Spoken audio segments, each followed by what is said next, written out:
அஸ்ஸலாமு அலைக்கும். Welcome to Kitchen Queens. இன்றைக்கி நாம் வெந்தயக்கீரை சப்பாத்தி செய்ய போகிறோம். இது ரொம்ப சாஃப்ட் அண்ட் டேஸ்டியாக இருக்கும்.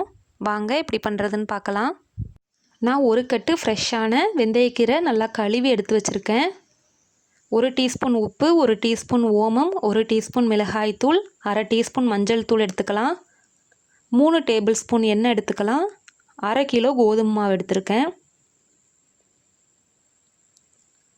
சப்பாத்தி மாவு பிசைகிறதுக்கு ஒரு பாத்திரத்தில் கோதுமை மாவு சேர்த்துட்டு எடுத்து வச்சுருக்க ஓமம், மிளகாய் தூள், உப்பு, மஞ்சள் தூள்லாம் சேர்த்துக்கலாம். வேணும்னா அரை டீஸ்பூன் சீரகத்தூள் கூட நாம் இது கூட சேர்த்துக்கலாம். சிலர் இஞ்சி பூண்டுலாம் சேர்த்து செய்வாங்க. ஆனால் இந்த இன்க்ரீடியன்ட்ஸ் மட்டுமே போதும், ரொம்ப அருமையாக இருக்கும். ஓமம்லாம் சேர்க்குறனால ஒரு ஸ்நாக்ஸ் ஃபீலிங்கில் இருக்கும் சாப்பிட்றதுக்கு. 2-3 சப்பாத்திலே நல்லா ஃபில்லிங்காக இருக்கும். அவ்வளோ டேஸ்ட்டான சப்பாத்தி. கண்டிப்பாக ட்ரை பண்ணி பாருங்கள். நாம் இந்த மாவு கூடையே வெந்தயக்கீரையும் சேர்த்து நல்லா பிசைஞ்சு விட்டுக்கணும். வெந்தயக்கீரை சேர்த்துட்டு நல்லா பிசைஞ்சிட்டு தண்ணி தெளித்து சப்பாத்தி மாவு பிசைகிறா போல் நல்லா பிசைஞ்சு எடுத்துக்கலாம்.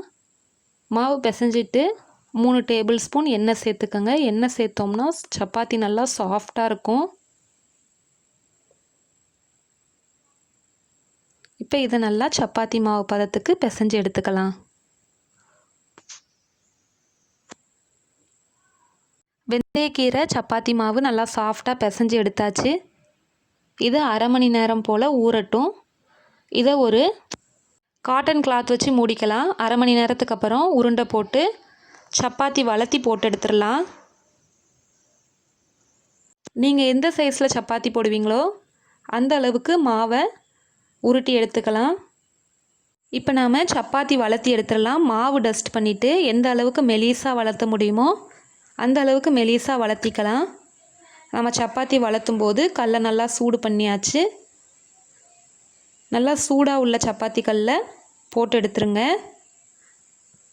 கீழ்ப்பக்கம் செவந்து வந்த பிறகு திருப்பி போட்டு எண்ணெய் ஊற்றணும்.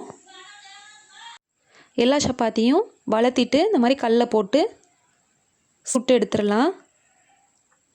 அடிப்பக்கம் சூடு வந்த பிறகு திருப்பி போட்டுட்டு எண்ணெய் இல்லைன்னா நெய் ஊற்றுங்க. நெய் ஊற்றுனா நல்லா மணமாக இருக்கும். இந்த மாதிரி ஒவ்வொரு சப்பாத்தியும் வெந்து வந்த பிறகு சுட்டு எடுத்துடலாம். ரொம்ப உப்பிலாம் வராது. அங்கங்கே வெந்தயக்கீரை இருக்கனால சின்ன சின்ன பபிள்ஸ் வரும். நல்லா வெந்து வரும்போது நல்லா மஞ்சள் நிறமாக இருக்கும். பார்க்குறதுக்கே ரொம்ப அழகாக இருக்கும். சாப்பிட்றதுக்கும் ரொம்ப டேஸ்ட்டாக இருந்துச்சு. நீங்களும் கண்டிப்பாக ட்ரை பண்ணி பாருங்கள். ஒரு சொட்டு கசப்பு கூட இல்லை. நல்லா சூப்பரான வெந்தயக்கீரை சப்பாத்தி தயாராகிருச்சு. இப்போ இதை நம்ம பிளேட்டில் மாற்றிக்கலாம். இப்படி எல்லா சப்பாத்தியும் போட்டு எடுத்துடலாம். இந்த சப்பாத்திக்கு தொட்டுக்கிறதுக்கு ஒன்றுமே வேணாம். சும்மா சாப்பிடவே அவ்வளோ டேஸ்ட்டாக இருக்கும். உங்களுக்கு தயிர் பிடிக்கும்னா கெட்டி தயிர் வச்சு சாப்பிட்டு பாருங்கள். ரொம்ப அருமையாக இருக்கும். ரொம்ப சாஃப்டான வெந்தயக்கீரை சப்பாத்தி தயாராகிருச்சு. நீங்களும் செஞ்சு பாருங்கள். உங்களுக்கு இந்த ரெசிபி பிடிச்சிருந்துச்சுன்னா லைக் பண்ணி, ஷேர் பண்ணி, கமெண்ட் பண்ணுங்கள்.